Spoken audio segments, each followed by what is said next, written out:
Vamos a continuar con las cartas de control por atributos. Hoy vamos a desarrollar la carta de la cantidad de no conformes. Esta carta también se conoce como el diagrama NP, en donde el estadístico de control es el conteo de las unidades no conformes, es decir, la variable aleatoria que se presenta en el diagrama es simplemente la cantidad de unidades no conformes que se encuentran en la muestra. Aquí es importante indicar que la muestra debe ser constante. Los límites de control para poder evaluar en esta Profesor, carta de disculpe, control. no sé si soy yo o somos todos los compañeros, pero no está presentado nada en la pantalla. Los límites de control, sí, ya les presento. Los límites de control en esta carta es necesario calcular unos estadísticos. ¿Cuáles son esos estadísticos que se van a calcular? Estos estadísticos que se van a calcular son los estadísticos que voy a presentar. Es el estadístico promedio, es decir, la cantidad promedio de unidades no conformes, que vamos a establecerlo como NP trazo, que no es más que la razón entre la suma de todas las unidades no conformes encontradas en la tabla preliminar, si no se conocen los parámetros, sobre la cantidad de subgrupos, sobre M, que está representada por M. Esto te da la cantidad promedio de unidades no conformes. Y el otro estadístico que se debe evaluar es la fracción promedio, que la habíamos evaluado en la carta de control de fracción de disconforme, la carta P. Recuérdese cómo está definida esta fracción promedio de disconforme. Está definida como la razón entre la suma de todas las unidades no conformes o unidades disconformes sobre la suma de los tamaños de muestra seleccionados, o sea, los tamaños de subgrupos. Teniendo en cuenta estos dos estadísticos, se puede evaluar, obviamente, y se puede estimar los límites de control preliminares. Y ya es claro para ustedes que los límites de control preliminar están definidos como el estadístico promedio, que en este caso sería la cantidad promedio, más 3 veces, recuerden el 3 para poder ajustar estos límites a una confiabilidad del 99.73% o cumplir con esta confiabilidad por la desviación. La desviación no es más que la raíz de la cantidad promedio multiplicada por 1 menos la fracción promedio. Recuerde también que en las cartas de control de atributos, el límite de control inferior, si el resultado es negativo, se aproxima a 0. Veamos un ejemplo, un caso de estudio en donde se presentan 15 subgrupos. Por cierto, este caso de estudio lo desarrollamos en la carta anterior, que era la fracción de disconforme, la carta P. Estos 15 subgrupos se evalúa cuántos de ellos presentan unidades no conformes. Recuérdense que cada subgrupo poseen 200 unidades. ¿Eso qué implica? Que, por ejemplo, el subgrupo número 10 de las 200 unidades se presentaron 0 unidades no conformes, o sea, todas las unidades seleccionadas fueron conformes o no presentaron ningún tipo de inconvenientes. Como les decía hace un momento, aquí es necesario que el tamaño del subgrupo sea constante. Obviamente se calcula la fracción promedio, que no es más que sumar el número de unidades no conformes de los 15 subgrupos y dividir en este caso, el resultado es 69, y dividir entre la cantidad total de muestras, que es 3.000. Recuérdese que cada subgrupo tiene 200 unidades. Y son 15 subgrupos, por lo tanto, sería 15 por 200, eso daría 3.000. Eso da una fracción promedio de 0.023 que te permite estimar el promedio, pero antes habríamos que hallar la cantidad promedio. Y la cantidad promedio no es más que nuevamente la suma de las unidades no conformes presentes en esta tabla preliminar sobre la cantidad de subgrupos. Eso da una cantidad promedio de 4.5. Ya tenemos los dos estadísticos que te permiten hallar los límites de control. Y estos límites de control estimados nos da que el límite de control superior 10.95, el central 4.6 y el límite de control inferior 0. Ya podemos elaborar la carta de control. El resultado de esta carta muestra un punto fuera de los límites, o sea, existe una señal de alarma. Asumimos una causa asignable, eliminamos el subgrupo, es el octavo subgrupo. Una vez eliminamos, recalculamos la cantidad promedio, o sea, recalculamos todos los estadísticos, tanto la cantidad como promedio como la fracción promedio. Esto nos da una nueva cantidad promedio de 3.92 y una nueva fracción promedio de 0.0196. Nuevamente calculamos los límites de control para esta reevaluación. Estos límites de control, obsérvese que ya disminuyó, o sea, en otras palabras, se estrechó los límites porque ya el límite de control superior es 9.81, el central 3.92 y el límite de control inferior 0. Al momento de graficar, observamos un comportamiento aleatorio en el proceso.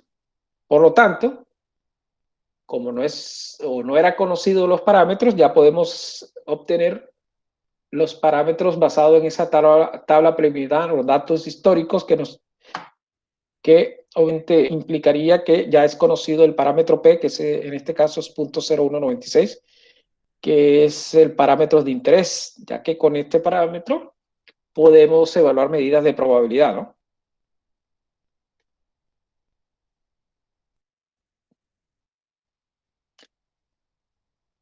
Además de evaluar medidas de probabilidad, podemos hacer control en línea.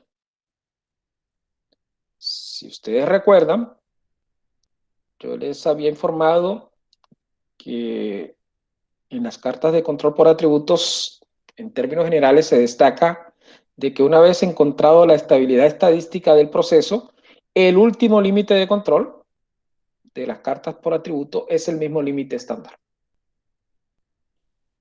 Por lo tanto, 9.81 es el límite superior, el central 3.92 y el inferior 0 serán los mismos límites estándar para hacer control.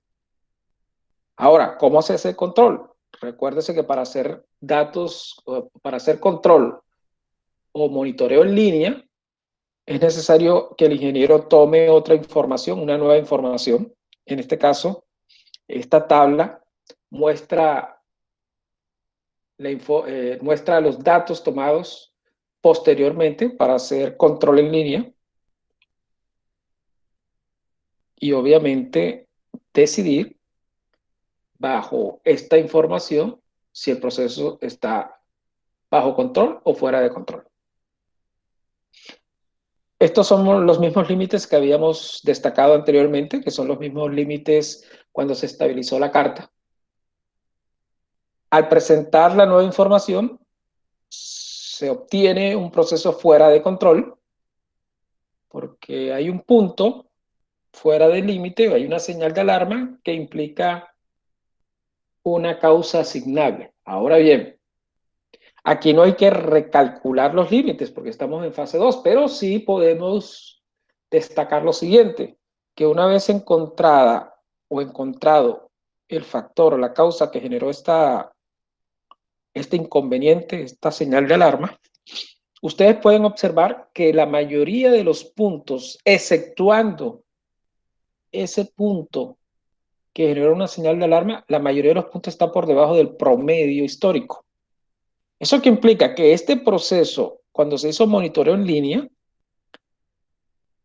se encontró, se verificó de que existen causas o factores que mejoraron considerablemente el proceso.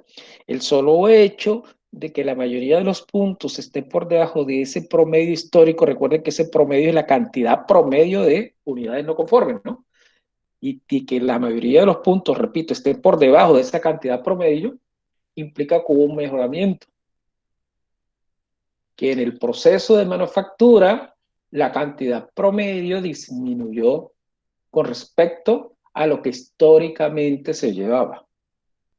Entonces es importante para el ingeniero no solamente destacar de que hubo una señal de alarma, que hubo una causa que generó un estado fuera de control, también tiene que analizar que otros puntos le indicaron de que existe un mejoramiento en el proceso. Por otro lado, existen dos cartas de control, o tres cartas de control, mejor, en donde el modelo sugerido y establecido en estas cartas de control es el modelo Poisson, porque aquí la variable de conteo, o la variable aleatoria discreta, serían las fallas, ya no serían el número de unidades no conformes, como se estableció en la carta P y NP que acabamos de evaluar en el caso de la carta NP y en la sección anterior la carta P. Estas nuevas cartas, que evalúa, repito, fallas, que se va a conocer como el número de no conformidades, eh, específicamente la carta C, la carta U y la carta de méritos, son cartas, como les decía hace un momento, que se modelan mediante la distribución de Poisson. Pero vamos a recordar lo que es la distribución de Poisson. La distribución de Poisson, el modelo estadístico, es la formulación que ven en la parte superior, en donde aparece un parámetro lambda. Ya sabemos que el parámetro es lambda, o sea que ya es claro que cuando hagamos la carta de control, lo que hay que estimar es ese parámetro lambda. Ese lambda implica un promedio de no conformidades o un promedio de fallas. Por ejemplo, es el caso de evaluar o monitorear a lo largo de una línea de un gasoducto en particular las fallas. Y aquí se dice que esa falla sigue una distribución de Poisson con un promedio de 5. Es decir, lambda es igual a 5. Ya es conocido ese promedio, lambda. Es claro entonces que el parámetro de interés es lambda, porque sigue una distribución de Poisson. O sea que en las cartas C, U y de deméritos, el objetivo es hallar ese lambda. Ya teniendo el valor de lambda, que es 5, la pregunta es cuál es la probabilidad de que en un kilómetro en particular se presenten dos o más fallas. Se presenten dos o menos fallas, perdón. Entonces la probabilidad, la medida de probabilidad de que se presenten dos o menos fallas es la probabilidad de que X sea menor o igual que 2. Obviamente menor o igual que 2, las variables discretas serían para x igual a 0, para x igual a 1 y para x igual a 2. Ya sabemos que lambda tiene el valor de 5 y el término que está acompañando la exponencial lambda a la x, ¿no? Entonces sería 5 a la 0, 5 a la 1 y 5 a la 2. Evaluamos cada uno de esos términos que nos generaría la medida de probabilidad de que x sea menor o igual que 2. O sea, esta sería la sumatoria desde 0 hasta 2, ¿no? Del modelo Poisson. Eso da un valor de 0.1246. Eso significa que existe un 12.46% de posibilidad de que se presenten dos o menos unidades, o dos o menos fallas en 1 kilómetro de la línea del gasoducto. Este es un repaso de lo que es la distribución de Poisson. Ahora, como les decía, existen en la parte clásica, existen dos cartas que asumen una distribución de Poisson. La carta C, que vamos a desarrollar en pocos momentos, la carta U y la carta de méritos. La carta C se conoce como la carta del número de no conformidades o fallas presentes. Y la carta U se conoce como el número de no conformidades o fallas, pero por unidad.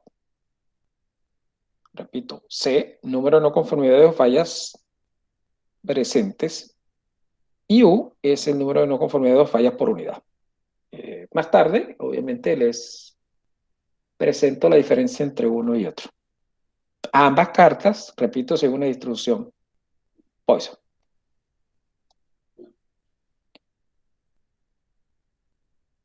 Bueno, la carta C, que es la primera que vamos a desarrollar, es una carta de control que, como les decía yo hace un momento, evalúa el número de fallas o el número de no conformidades presentes. Recuerda que estoy hablando de número de no conformidades, no estoy indicando unidades no conformes, que es la carta P y la carta NP. Unidades no conformes es una distribución binomial, pero estoy hablando de número de no conformidades, que se conocen como fallas. Esta carta C, obviamente, el estadístico de control, el estadístico, para evaluemos primero lo que es el estadístico. El estadístico, para poder estimar los límites de control, el estadístico, no el estadístico de control, el estadístico es el C-trazo, o sea, el promedio de fallas o el promedio del número de no conformidades, que se llama C-trazo, que es una estimación del parámetro lambda. Si nosotros no conocemos el parámetro lambda, una buena estimación es el C-trazo. ¿Cómo se calcula ese C-trazo? Ese C-trazo se calcula sumando todas las fallas o el número de no conformidades y dividiendo entre la cantidad de subgrupos, como se presenta en el slide. Se suman todas las fallas o número de no conformidades y se divide entre la cantidad de subgrupos. Una vez obtenido este estadístico, se puede estimar los límites de control, que sería C trazo más 3 veces raíz de C trazo. Es importante que ustedes sepan que esta carta, muchos autores, o todos los autores, para ser preciso, es conocido por ello que es una carta que tiene sobredispersión. ¿A qué se le llama sobredispersión? A que esta carta, a medida que aumenta el promedio, aumenta la variabilidad, porque se pueden dar cuenta que la desviación es la raíz de ese promedio. Si yo aumento el promedio, aumenta la desviación de esa variable aleatoria, siendo se trazo el promedio de la variable y siendo la raíz de ese trazo la desviación de esa variable.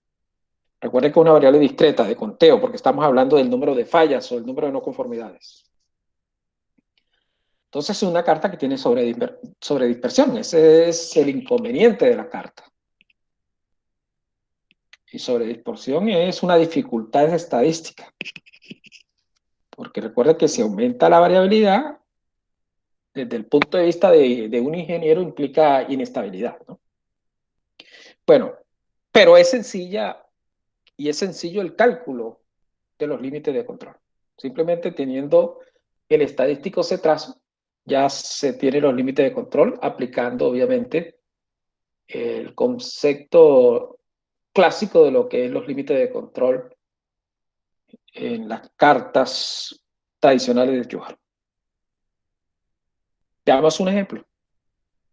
Esto se trata de unas bandas de hule y se fabrican 2.500 bandas de hule cada día para colocar una fecha o no, un tiempo establecido. Y vamos a asumir que cada subgrupo es un día. En el primer día se encontraron 77 números de no conformidades o fallas.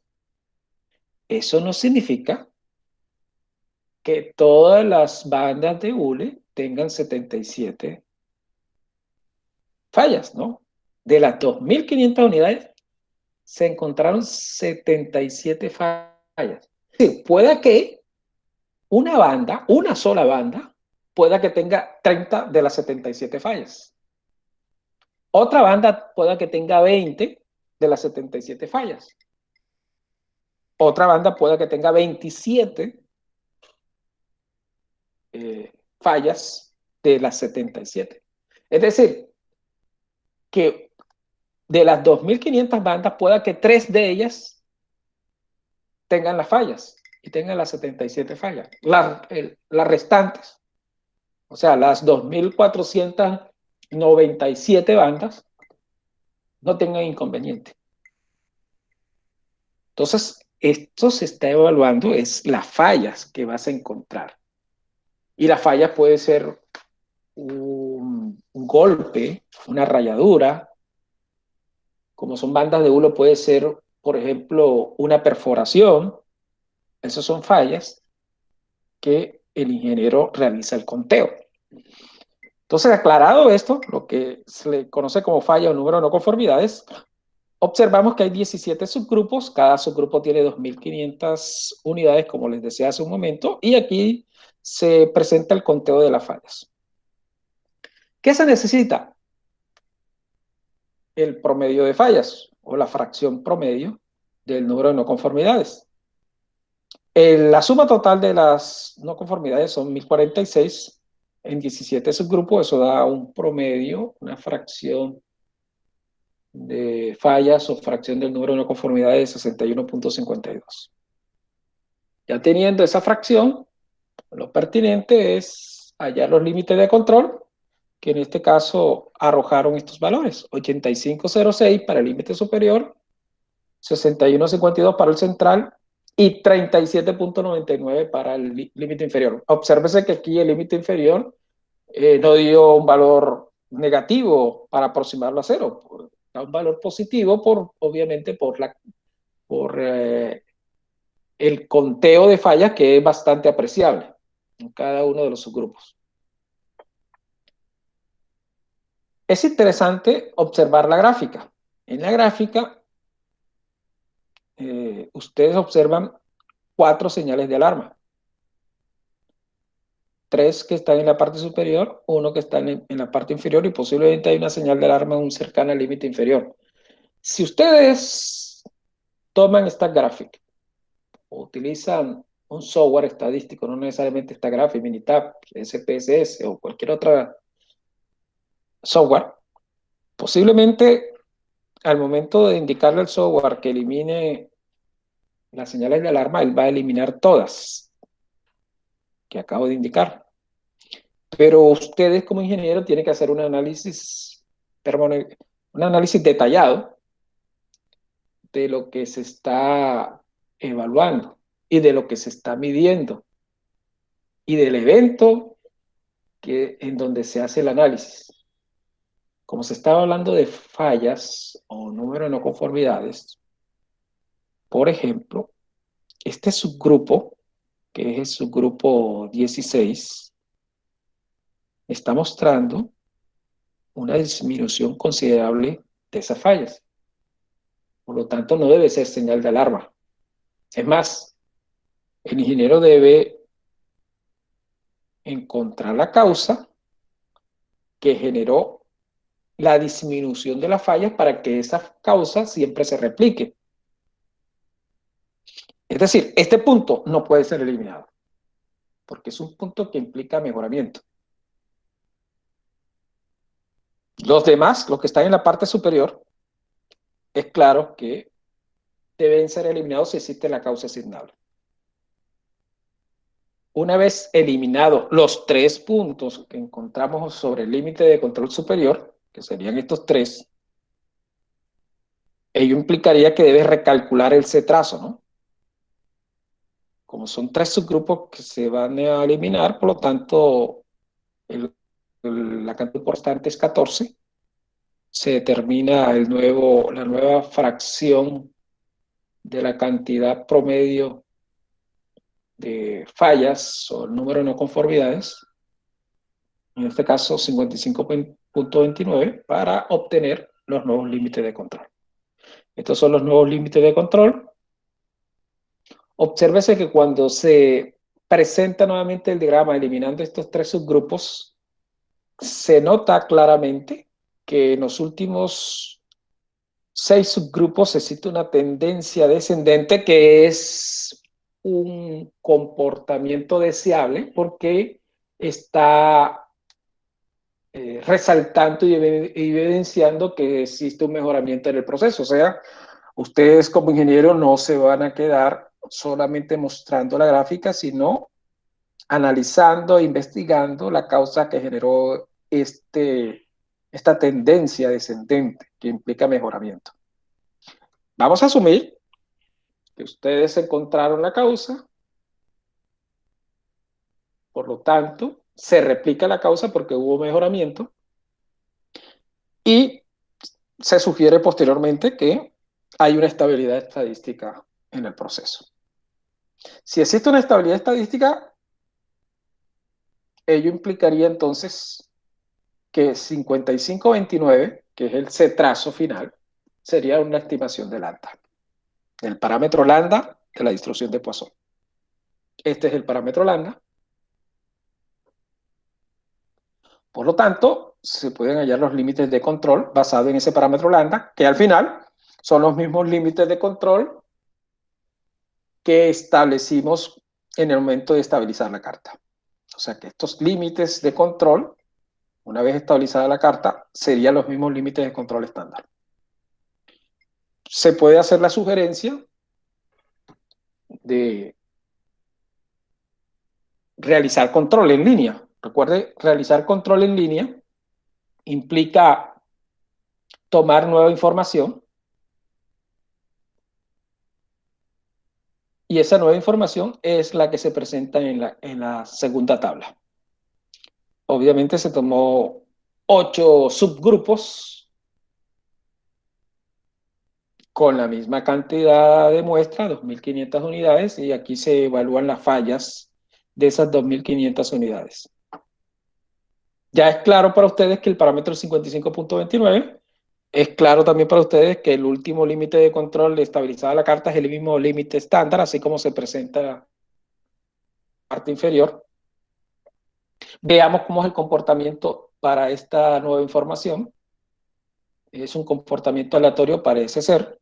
Por lo tanto, se puede decir que está bajo control estadístico. La siguiente pregunta es, ¿cuál es la probabilidad de que se presente más de 35 fallas en el proceso? Entonces, más de 35, que es la medida de probabilidad que vamos a evaluar, es igual a 1 menos la probabilidad de que se presenten menos o igual de 35, ¿no? Igual o menor de 35, que es hacer un conteo desde x igual a 0 hasta 35, que no es más que la suma de 0 a 35 de la distribución de Poisson dado lambda de 55.29. Si ustedes realizan en Excel, manualmente los cálculos para esta medida de probabilidad acumulada. Eso da un valor de 0.0235. Por lo tanto, la medida de probabilidad de que se presente más de 35 fallas es 1 menos esa medida de probabilidad calculada anteriormente. O sea, 1 menos 0.0235, eso da 0.9976. Esta es la forma correcta, viable, para hacer el ejercicio en cuanto a la evaluación de medida de probabilidad, pero hay una forma posiblemente más sencilla y es hacer una aproximación a la distribución normal. Ustedes saben que para poder evaluar una medida de probabilidad utilizando la distribución normal y específicamente la distribución normal estándar, se necesita conocer el promedio y la desviación asumiendo una distribución normal. ¿Y cuál es el promedio? El promedio está definido como el valor de ese trazo, que es 55.29.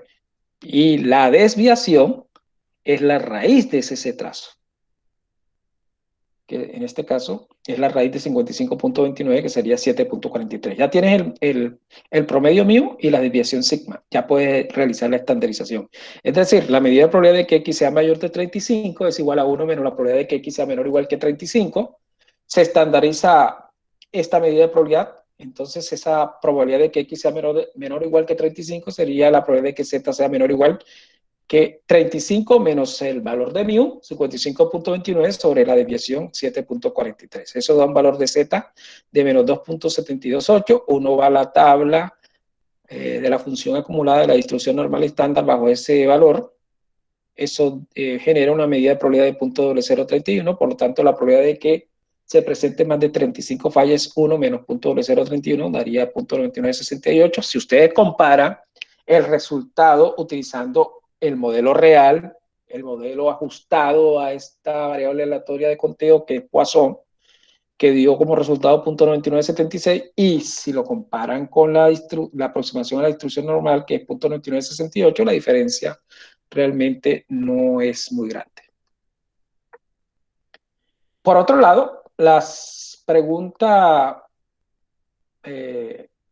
o la segunda pregunta, es concerniente a determine, dice la pregunta, determine el tamaño de la muestra seleccionada si la probabilidad que no se presente una falla es de 0.6. Te dan la probabilidad de que no se presente falla de 0.6. O sea, la probabilidad de que x sea igual a 0, no se presente falla, es que x sea igual a 0, es 0.6. Y el porcentaje no conforme es del 3%. O sea, te dice, hay un porcentaje no conforme del 3%, ¿cuál es el tamaño de la muestra? Aquí, en este problema, es importante hacer una aproximación a la distribución binomial, donde lambda es n por p, como te están indicando el valor de p, que es el porcentaje de no conforme, 0.03, entonces lambda sería n por 0.03. Recuérdese que n es el tamaño de muestra, que es la pregunta incógnita, ¿no? La pregunta que se hace, la incógnita que se debe evaluar. Se sabe que la probabilidad de que no exista falla, o sea, de que x igual a 0 es 0.6.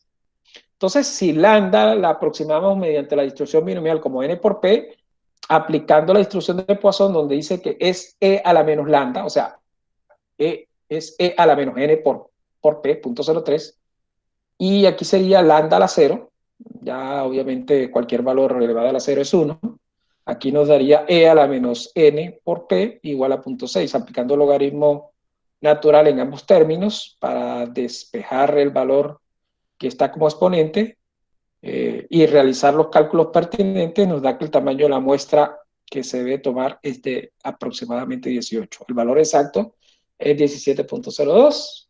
Obviamente aproximamos a un valor entero superior, porque se trata de una muestra que sería 18. Ese es el tamaño de la muestra que se requiere para que cumpla con esta medida de probabilidad. Por otro lado, la carta U, que es la carta que se refiere al número de no conformidades por unidad. Es una carta que, al igual que C, mide o evalúa un conteo del número de fallas. Pero ¿cuál es la diferencia? Aquí la diferencia está en que el tamaño de la muestra es variable. Esa es la diferencia. El tamaño de la muestra es variable. Como el tamaño de la muestra es variable, entonces el estadístico, la fracción que se va a evaluar y que se debe determinar para cada subgrupo está definida de esta manera. El U estimado para cada subgrupo sería la cantidad de fallas de cada subgrupo sobre el tamaño de la muestra de ese subgrupo. Recuerde y repito que aquí el tamaño de la muestra es variable. Este sería la estimación en cada subgrupo. Para poder evaluar los límites de control se necesita el promedio de las fallas. El promedio de las fallas está definido como la razón entre la suma de todas las fallas o la suma de todos los números, de la cantidad de números de no conformidades sobre la suma de todas las muestras de los subgrupos. Este U-trazo obviamente va a permitir calcular los límites de control. Estos serían los límites de control. Obsérvese que el tamaño del subgrupo varía y es pertinente indicar que como ustedes están realizando es una división con respecto al tamaño del subgrupo, por lo tanto el estadístico de control que se va a presentar en el diagrama es por unidad. Por unidad. Es decir, si yo tengo 20 unidades, 20 fallas, perdón, pero esas 20 fallas las voy a encontrar en 100 unidades, entonces 20 sobre 100, punto 2, será el número de fallas por unidad. Por eso lo concerniente a la denominación de la carta, que es el número de conformidades por unidad. Ya teniendo el U-trazo, ya teniendo los límites de control, ya podemos obviamente realizar la carta. Como el tamaño de la muestra es variable, aquí es válido, como lo hicimos con la carta P cuando utilizamos la distribución binomial, aquí es válido también utilizar las famosas cartas de control estandarizadas, donde los límites de control superior, central e inferior, obviamente está ajustada, ¿no?, a la distribución normal estándar. Es decir, los límites de control superior sería 3, el inferior menos 3 y el central 0 con el propósito de cumplir con la confiabilidad del 99.73%. El estadístico o la variable aleatoria de control está definido como en la parte inferior. ZI sería el mu sub i de cada subgrupo. El mu sub i es la estimación de cada subgrupo, el número de fallas que tenga el subgrupo sobre la cantidad de muestras. Ese sería el mu sub i de ese subgrupo. El U-trazo, que ya sabemos cómo se obtiene, que es la suma de todas las fallas sobre la suma de todas las muestras, sobre la desviación, y la desviación no es más que la razón del U-trazo sobre n. Este serían los ZI. Esta es una forma, u otro esquema, un tercer esquema, de obtener los límites o obtener una carta de control mediante esta variable aleatoria, mediante el número de no conformidades. Recuerde que yo hablo del tercer esquema porque el primer esquema se refiere a tamaños de muestras variables. ¿Y cuál sería el segundo esquema? Si usted está hablando del tercer esquema, el segundo esquema es que tomes un promedio de ese tamaño de muestra, tal y como hicimos también con la carta P. O sea, aquí la diferencia está en que la carta P sigue una distribución, o sea, sigue una distribución binomial, y la carta, obviamente, U sigue una distribución Poisson. Pero obsérvese que sigue el mismo procedimiento en cuanto a los criterios de enfoque de cómo se puede presentar la carta. Este es un ejercicio de una empresa textilera en donde se evalúan unos telares. Obsérvese que aquí están las fallas de los telares, pero cada telar se toma muestras diferentes. Si estamos hablando en metros, por ejemplo, los primeros 40 metros, el primer subgrupo se tomaron 40 metros y se obtuvo 2 no conformidades en esos 40 metros. En el segundo subgrupo, 25 metros y se obtuvo 6 no conformidades o fallas, ¿no? Obviamente 2 sobre 40 genera el U-trazo, el U, perdón, el U. 6/25 sería el siguiente estadístico de control para el segundo subgrupo. Y así sucesivamente. Estos serían los estadísticos de control que se van a presentar en el diagrama.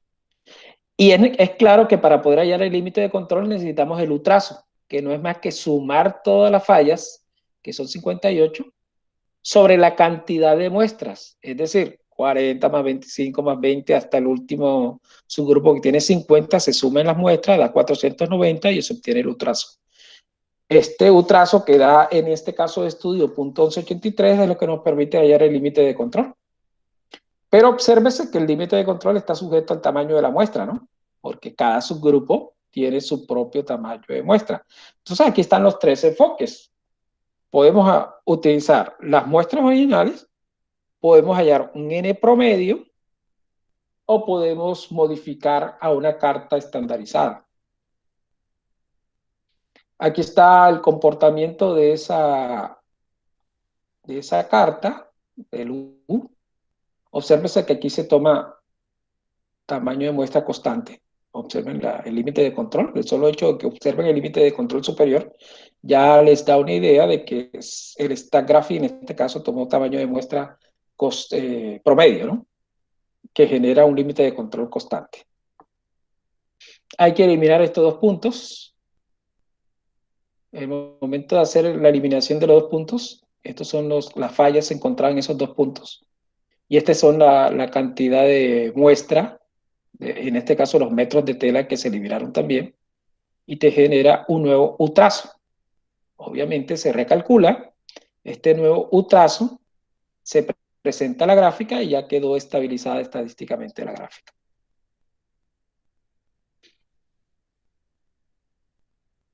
Ahora, estos son los límites estándar, ¿no? Recuérdense que igual que les había comentado anteriormente, el último límite estándar, el último límite de control, perdón, en el momento de hacer la estabilización estadística, es el mismo límite estándar. Aquí está el límite estándar. Es el mismo, obviamente, porque se trata del mismo lambda estimado. Realizamos control con nueva información. Esta es la nueva información con la muestra. Ya tenemos el parámetro establecido y realizamos control. Es decir, con este parámetro ya sabemos los límites de control sujeto al tamaño de la muestra. Y aquí se presenta la carta, obviamente, cuando se hace monitoreo en línea. Obsérvese que aquí ya no se trabajó con el límite constante, que implicaba un tamaño de muestra promedio. Ya aquí se está trabajando con los límites de control reales. Es decir, este 40 se incluyó aquí para hallar el límite de control superior e inferior. Después se tomó el 35, se incluyó en la fórmula para hallar el límite de control superior e inferior. O sea que cada subgrupo tendrá su propio límite de control superior e inferior. Por otro lado, hay una carta de control que muy poco se utiliza porque es muy poco conocida, pero es interesante conocerla, que es la carta de control por deméritos. Igual es una distribución sigue una distribución de Poisson, porque se está evaluando el número de fallas o el número de no conformidades, pero aquí se resalta el caso de que esas fallas o ese número de conformidades se categorizan en varias clases. Una clase A, una clase B, una clase C. Eso según algunos autores. Montgomery establece otra clase que es la D. La clase A, para muchos autores, es la clase donde la no conformidad generada por el cliente es una no conformidad generada por el cliente o una queja o reclamo, que obviamente implica un perjuicio para ese cliente. Para Montgomery, ese tipo A o crítico, él le llama clase A. Para Montgomery es la unidad o dispositivo es inadecuada para una razón de uso. No es posible corregirse. O sea, para él se le llama muy grave. Para muchos autores le llaman crítico, ¿no? para Montgomery le llama muy grave, y se le llama clase A. Hay otra categoría que es tipo B, que es mayores, en donde la no conformidad que se efectúa en el proceso puede afectar al cliente, pero no genera, obviamente, algún inconveniente para la organización. Para Montgomery, que le llama clase B, eso se le llama clase grave. Y Montgomery dice que la unidad o dispositivo sufrirá fallas de operación que reducirá su vida útil. Hay otra categoría que es tipo C, menores. Para muchos autores, esta categoría C o menores es una no conformidad que no afecta ni a la satisfacción del cliente ni el desarrollo normal de los servicios prestados. Para Montgomery se le conoce como clase C, moderadamente grave. Es decir, aquí la unidad posiblemente fallará en el servicio o causará un problema que es menos grave que una falla de operación. En términos generales, muchos autores lo clasifican en estas tres clases.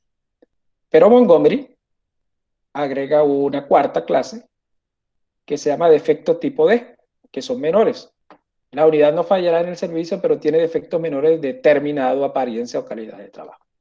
Entonces, obsérvese que aquí las fallas se evalúan en estos tipos o clases en donde obviamente se establece categorías, desde una clase A hasta una clase C, o desde una clase A si aplicamos Montgomery hasta una clase B. Este es el criterio de cómo se calcula el estadístico para evaluar las fallas de la carta. Obsérvese que aquí aparece un peso AA, WA, WB y WC. Ese es el peso que se le asigna a cada una de las categorías. Aquí es la categoría establecida por muchos autores, no la de Montgomery. WA, que concierne, recuerden, a la parte de crítico, estos autores proponen que el peso que se le da a esa categoría de crítico es de 9, aproximadamente 9. Y, por ejemplo, a la clase B, que recuerden que la clase B es el tipo de mayores, los autores recomiendan que tenga un peso entre 5 a 7, de 5 a 7. Y por último, la clase o el tipo C, que se refiere a menores, el criterio es que el peso sea de la unidad. Uno o algunos autores colocan 2. Este es el criterio establecido para hallar el demérito. Esto se conoce como demérito. Este demérito, observe que es DI. Ese significa que dependiendo de la muestra, si voy a la primera muestra, tendré su propio demérito. Si voy a la segunda muestra, ¿sí? Recuerden que ustedes toman y seleccionan una muestra que puede ser una unidad o puede ser varias unidades y ustedes evalúan la falla, ¿no? Y en esas unidades que van a evaluar, ustedes van a encontrar las fallas mayores, las fallas graves, las fallas menores y calculan el demérito. Montgomery ya tiene establecidos los pesos. Montgomery presenta la forma de hallar los deméritos de esta manera. Miren que están las 4 categorías de Montgomery, desde la A hasta la D, y aquí están los pesos. El peso para Montgomery de muy grave, recuerden que Montgomery dice muy grave, que es la clase A, le da 100 puntos. A la clase B le da la mitad de los puntos, y recuerden que la clase B se refiere a graves. La clase C le da 10 puntos y la clase C se refiere a moderadamente graves. Y por último, la clase D, que se le llama menores, y le da una unidad. Este es el demérito de Montgomery. Ahora, ¿qué deben hacer ustedes? Obviamente, si yo tengo una muestra de unidades, yo miro y hago el conteo de fallas. Digo, encontré 5 fallas y las 5 fallas que encontré, 2 son graves o muy graves. Tú colocas 5 aquí. De las 10 que encontraste, o de las, perdón, de las 5 que encontraste, las 5 fallas que encontraste, 2 son muy graves, tú colocas 2 en este sitio. De esas 5, 3 son graves. Entonces vas a colocar 3.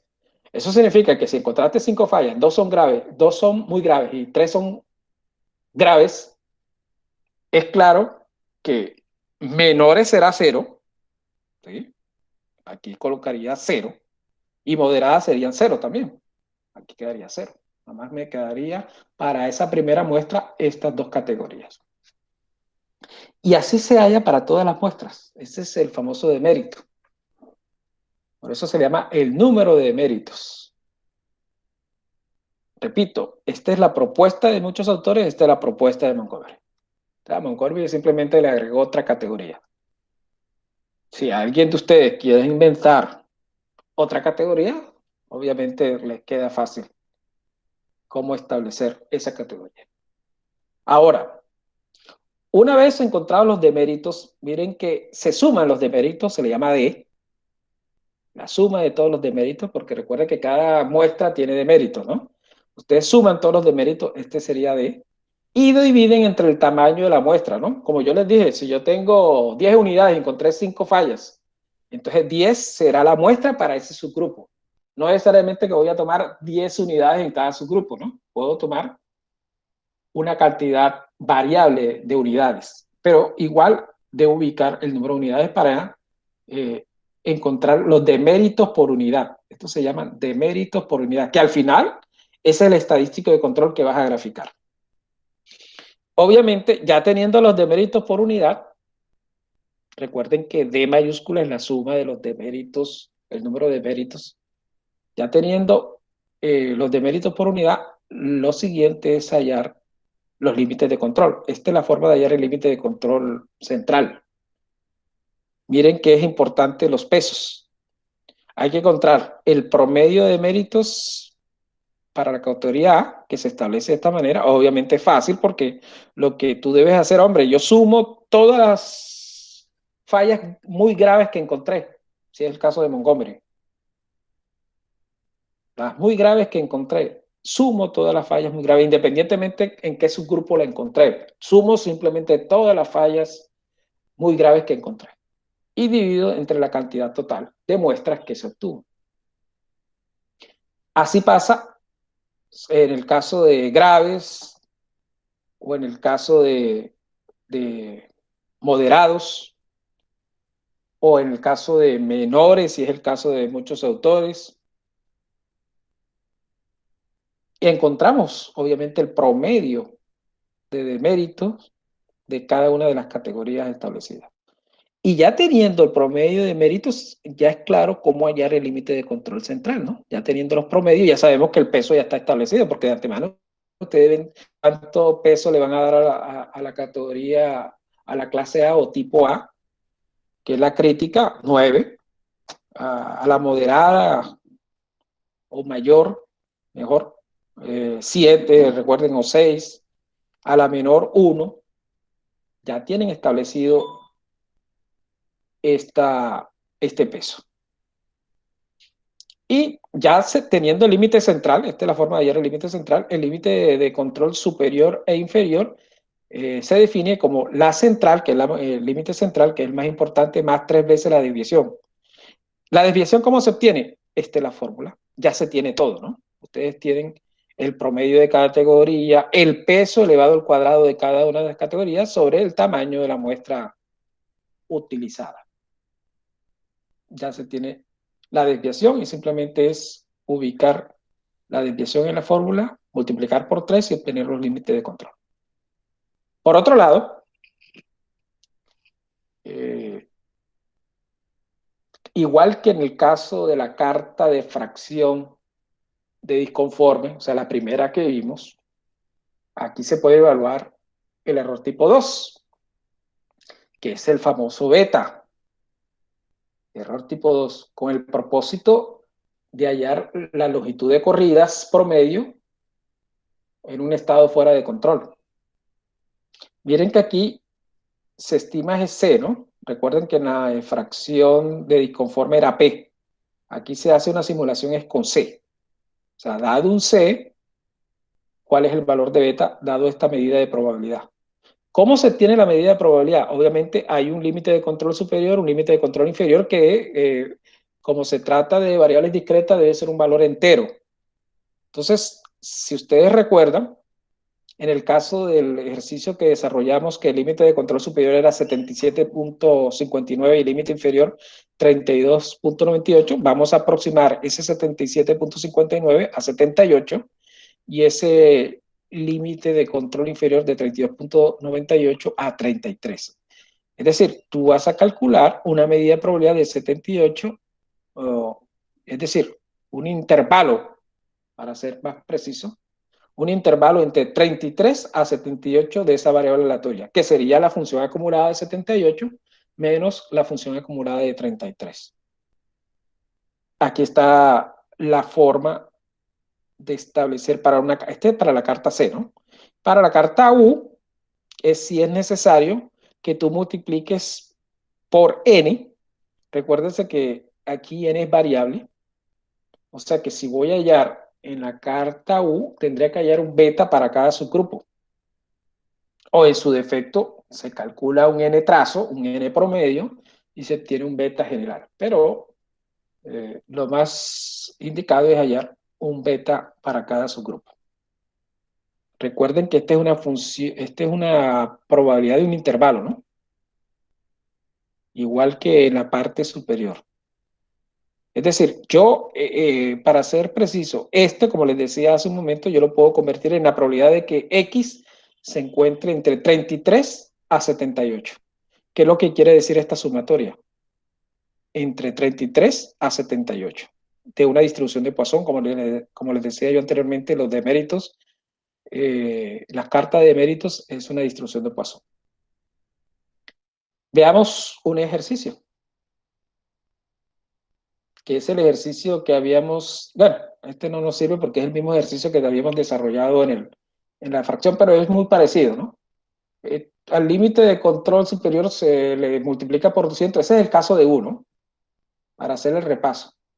En el caso de U, habría que multiplicar el tamaño de la muestra por el límite de control superior, el tamaño de la muestra por el límite de control inferior, y ya se tiene un rango. Y ese rango, aplicando Poisson, aquí se aplicó fue que se tomó el mismo ejercicio que teníamos, pero es muy similar al que se establece aquí.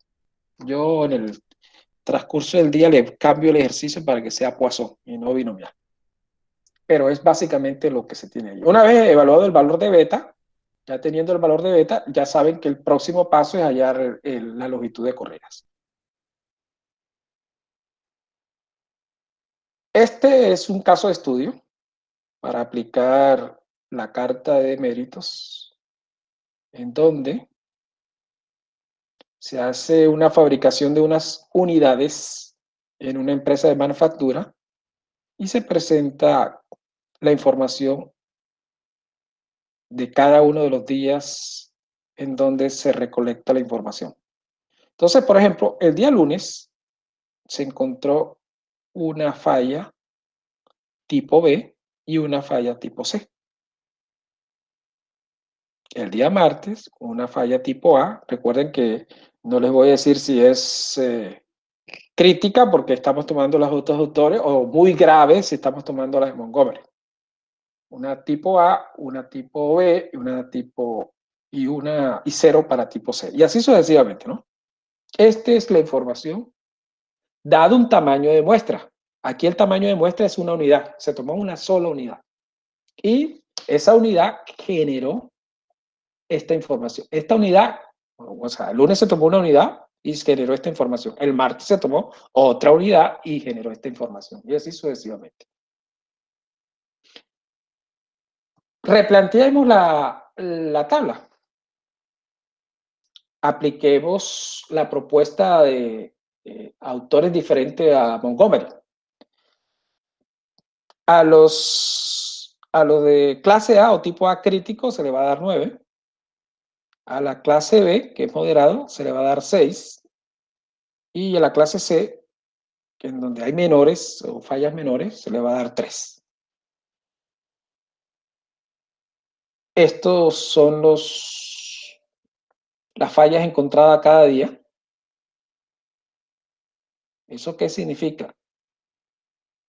Que cuando se tome el peso, ese peso se debe multiplicar por el caso del tipo A, por 9 aquí también por 9, aquí por 9, pero obviamente cuando se multiplique por 9 en el día martes, se multiplica por 6 el tipo B el día martes y se multiplica el 3 por 0 el día martes. Aquí yo obtendré el demérito del día martes. Así encontraré el demérito para el día lunes, el demérito para el día miércoles y así sucesivamente. Esta tabla es mejor organizada de esta manera. Aquí está la tabla ya mejor organizada. Vean que es la misma tabla y aquí ya está la suma de los deméritos. Por ejemplo, el día lunes, críticos 0. Por lo tanto, 0 por 9, 0. El mismo día lunes, tipo B, que es mayor, 6 por 1, van 6. Y el tipo C, que es menor, 3 por 1, 3 más 6, 9. Entonces el total de deméritos, 9. Así se hace para el martes, para el miércoles, para el jueves, para el viernes, para el sábado, para el siguiente lunes, martes y miércoles. La misma consecuencia, el mismo procedimiento.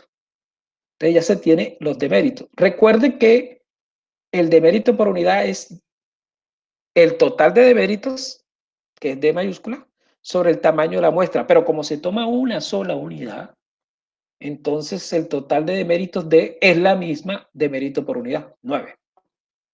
Estos serían los deméritos por unidad 9, 15, que es el estadístico de control. Estos valores de demérito por unidad es lo que se va a graficar. Ya teniendo los deméritos por unidad, que es el punto que se va a presentar en el diagrama, el paso siguiente es encontrar los límites de control. Para encontrar los límites de control necesitas evaluar los estadísticos de cada una de las categorías. Recuérdese que les dije que hay que sumar todos los críticos y dividir entre todas las unidades. Pero como se tomó una sola unidad en cada uno de los subgrupos, el total de unidades es 9.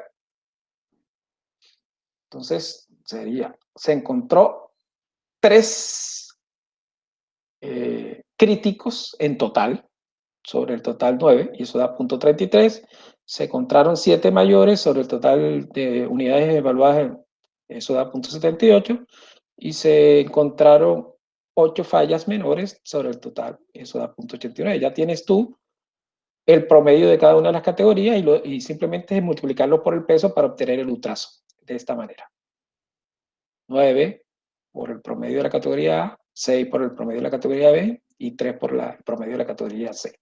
Eso da un límite central de 10.32 y es claro que para hallar el límite de control superior e inferior necesitamos el límite central sumado y restado 3 veces la desviación, pero la desviación aquí arroja un valor de 9.1. ¿Cómo se obtuvo la desviación? Aquí está la fórmula de cómo se obtuvo la desviación. Recuerde que el tamaño de la muestra que se tomó es la unidad. Entonces sería el peso al cuadrado de la categoría A, que sería 9 al cuadrado, por el promedio de esa categoría, 0.33, más el peso al cuadrado de la segunda categoría, que es B, por 0.78, que es el promedio obtenido en esa categoría, más el peso al cuadrado de la categoría C, que es 3 al cuadrado, por el promedio de esa categoría. Eso da una desviación de 9.1, que es la desviación que se ubica para hallar el límite de control superior e inferior. El límite de control superior es 38, el inferior es 0, por lo tanto, la carta de méritos es estable, comportamiento estable para la información que se tenga. Por último, hay unas propuestas de indicadores de capacidad para variables discretas. Y eso simplemente son propuestas.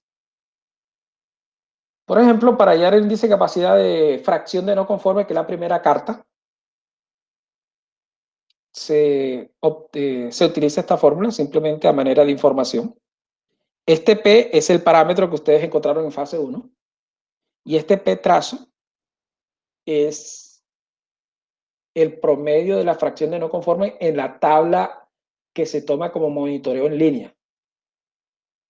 Recuerden que este P sale de la tabla preliminar, la tabla histórica, donde se hace estabilización estadística.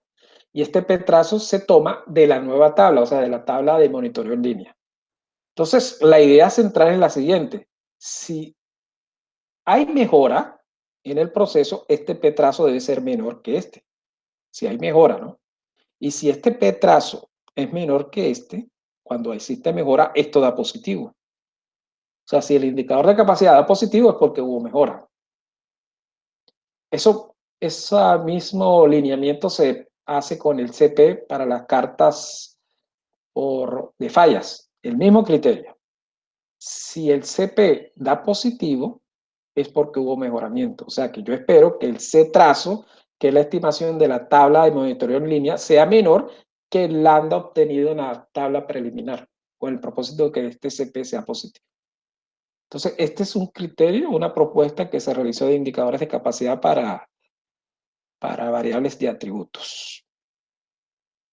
Ahora, en cuanto al stack graphic, aquí les ubico, voy a borrar acá para...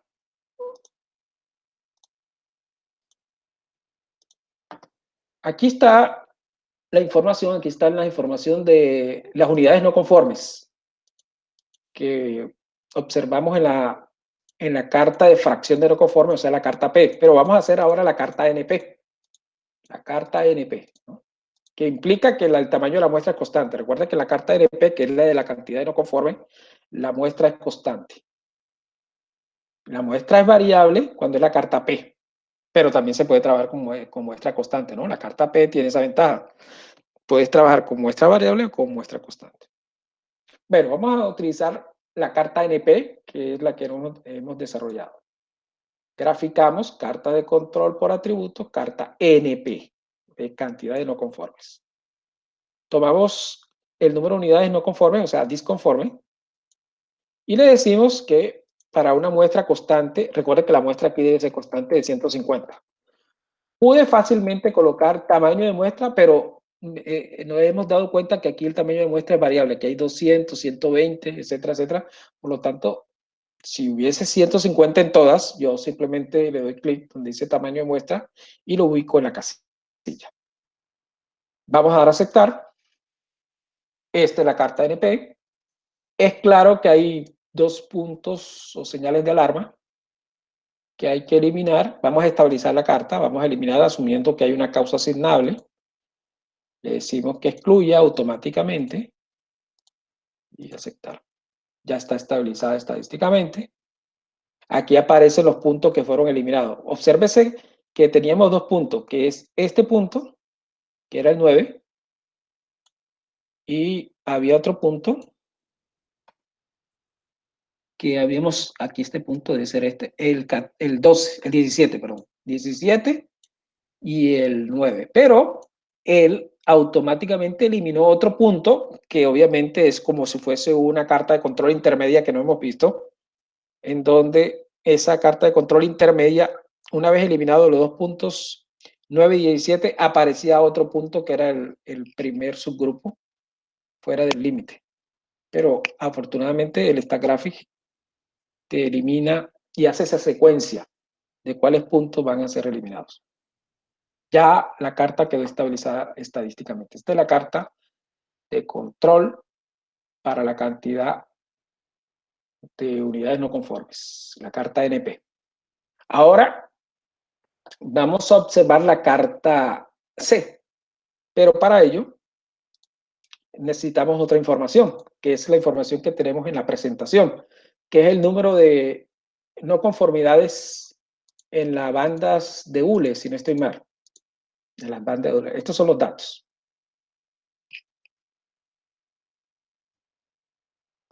Veamos la carta C, para la carta C, ¿no? Controlar por atributos, carta C. Tomamos número de no conformidades. Miren que no les pregunta cuál es el tamaño de la muestra, porque se considera que la muestra es constante. y este es el comportamiento.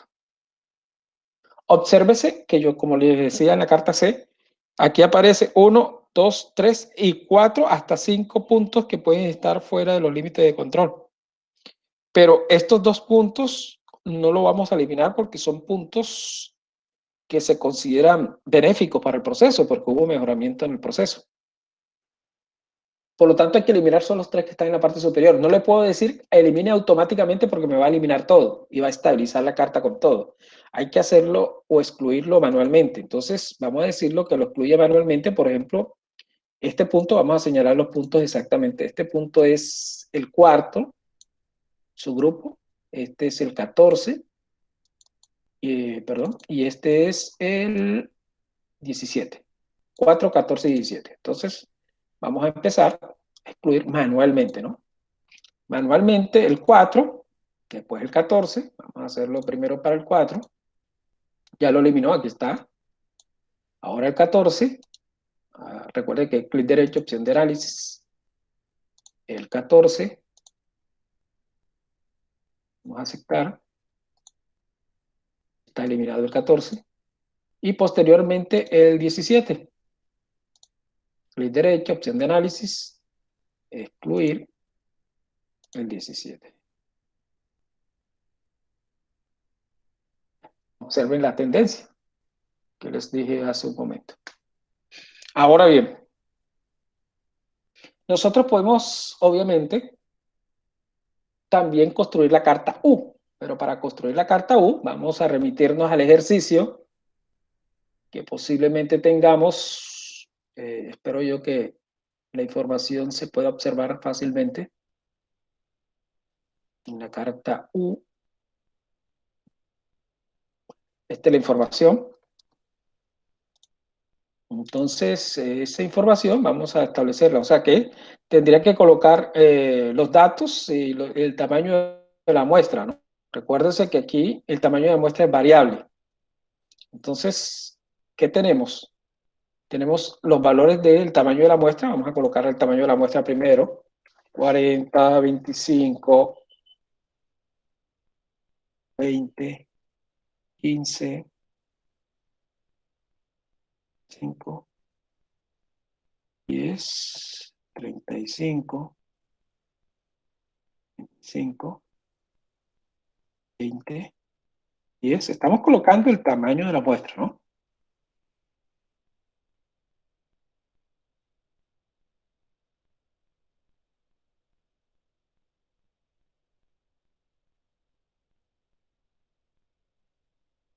Dos veces 45, 25 y 50.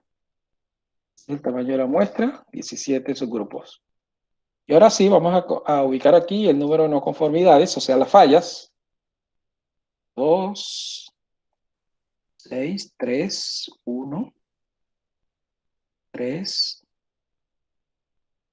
6, 5, 6 nuevamente, 2, 4, 5, 3, 1, 2, 4, 2, 3. Voy a colocar aquí y decir que esta es la muestra. Muestras encontradas en el subgrupo. Y este son el número de no conformidades, el número de fallas.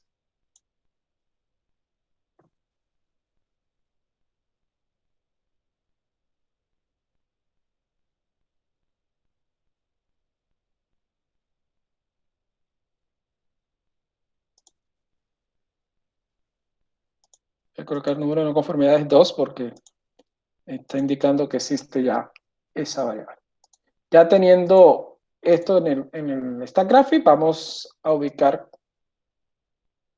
cómo elaborar la gráfica. Vamos a controlar, gráfico de control por atributos, gráfico U. Vamos a colocar el número de no conformidades 2. Obsérvese que aquí dice defecto por unidad. Si yo ubico nada más número de no conformidad, ese no es por unidad. Por unidad es cuando se divide entre el tamaño de la muestra. Es decir, aquí debo dividir entre el tamaño de la muestra. Voy a ir a transformar y voy a decirle que divido entre el tamaño de la muestra, donde dice muestra. Muestra. Voy a darle a aceptar. Aquí debo colocar la muestra también. Muestra. Listo. Ya ahora sí tengo defecto por unidad o número de no conformidades por unidad. Le voy a dar a aceptar y esta es la carta 1. Observen también que hay unos puntos fuera de los límites, que es el sexto y que es el décimo. Entonces, obviamente lo podemos hacer automáticamente porque no observo un límite de control por debajo de la unidad. Por debajo del límite de control inferior, porque el límite de control inferior es 0, ¿no? Vamos a hacerlo automáticamente en la exclusión y ya quedó estabilizada la carta. Esta es la carta U. Así como ustedes tienen la carta U, yo también les hablé de las curvas en la carta U. Simplemente se le dice aquí, construye la curva OC o IARL, que es el beta que ustedes observaron. Esta es la curva ARL, o sea, estos son los valores dado un tamaño de la muestra, como yo les había comentado, recuerda que el tamaño de la muestra varía de subgrupo en subgrupo cuando se multiplica por el límite de control. Y se calcula la probabilidad de un valor entero. Entonces uno evalúa esta curva basada en esa probabilidad y recuerda que la ARL sería 1 sobre 1 menos beta, que generaría el valor de ARL, que es el tamaño promedio de corridas. Y este sería obviamente la frecuencia del proceso, que sería el porcentaje simulado. En este caso,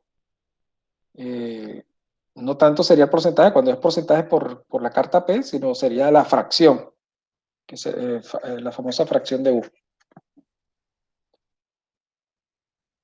Esta es la curva operativa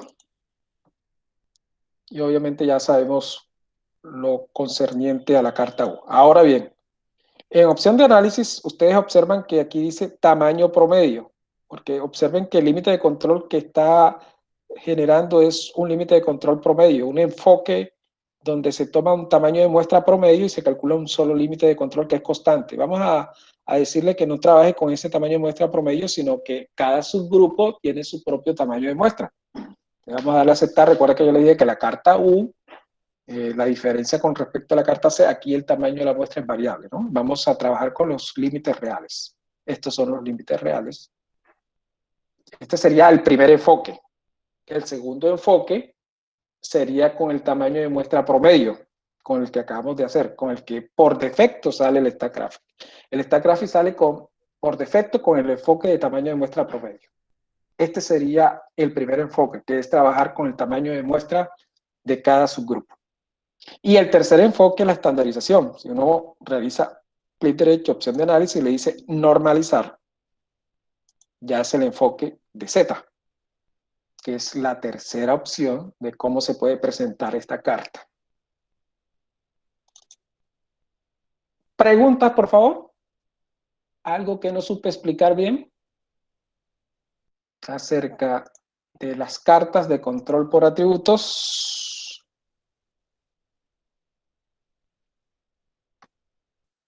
No, profesor. Bueno, yo si ustedes revisan, recuerden que hay un taller. Si ustedes revisan en el taller, que está la propuesta hecha por mí de índice de capacidad, donde les coloqué, no les ubiqué los tiempos que están censurados. Ya les cambié y les ubiqué los tiempos censurados para que ustedes apliquen la instrucción Riley, ¿no? Y por otra parte, también, si alguien me preguntó, profesor, usted no coloca el tiempo de duración del componente o del elemento que se está evaluando. Lo hice en forma adrede, porque ustedes tienen que hacer lo siguiente. Como van a buscar o a utilizar el esquema Rayleigh o el modelo Rayleigh, ustedes tienen que por tanteo, es decir, bueno, voy a colocarle un año al tiempo de duración. Entonces ustedes toman un año, aplican el modelo Rayleigh, evalúan la fiabilidad y si esa fiabilidad ustedes observan que es muy baja, ¿A qué se le llama muy baja? La fiabilidad generalmente cuando uno toma fiabilidades, uno toma, ojalá fiabilidades por encima de 0.9. Pero si ustedes ven que es muy baja, entonces cambian no 1, sino 0.5, ¿sí? Por decir cualquier valor, ¿no? Ahora bien, también tienen que analizar de qué elemento estamos hablando en el artículo. Por ejemplo, si yo estoy hablando, por colocar cualquier ejemplo, supongamos que el artículo se refiere a una bebida de un jugo natural, y yo estoy colocando los tiempos, y digo, uno que se refiere, por ejemplo, a un año, o uno que se refiere a un mes, y me da una probabilidad o una fiabilidad mejor de 0.2, ¿sí? Bueno, entonces no le voy a colocar uno que se refiere a un año o a un mes. Ahora le voy a colocar 0.3, que posiblemente se refiere a una semana, ¿sí? Por colocar, y eso me da 0.999. Bueno, 0.3 que se refiere a una semana sí me sirve porque da una fiabilidad muy grande. Pero lo que tiene que tener lógica es, ¿será que si este es un jugo, un cliente va a comprar un jugo que nada más dura una semana de duración? Entonces ahí es donde usted dice, no, entonces no le voy a colocar 0.3. Así sea que la fiabilidad me baje un poquito, le voy a colocar un tiempo que se considera lógico para ese tipo de producto. ¿Sí es claro? Ok, profesor. ¿Listo? Bueno, ya yo los corregí, les coloqué los tiempos, los que están con signo y en rojo. Es más, habitualmente uno coloca un signo positivo, pero se le coloqué el signo positivo y le colocó de color rojo para decir que estos son los tiempos censurados. ¿Preguntas, Listo, por profesor. favor? Bueno, si no hay ninguna otra pregunta, entonces muchas gracias. Nos vemos la próxima semana, que entramos a la última sección, que es muestreo, y terminamos, obviamente, la temática de control estadístico del proceso. O sea que nos quedaría una semana libre con el propósito de que ustedes hagan y estudien con toda comunidad. Gracias. Bueno, listo, profesor. Muchas Muy gracias. amable. Gracias, Bueno, que esté muy profesor. bien. Listo, Cuídense profesor. mucho. Muchas madres, gracias. Bueno.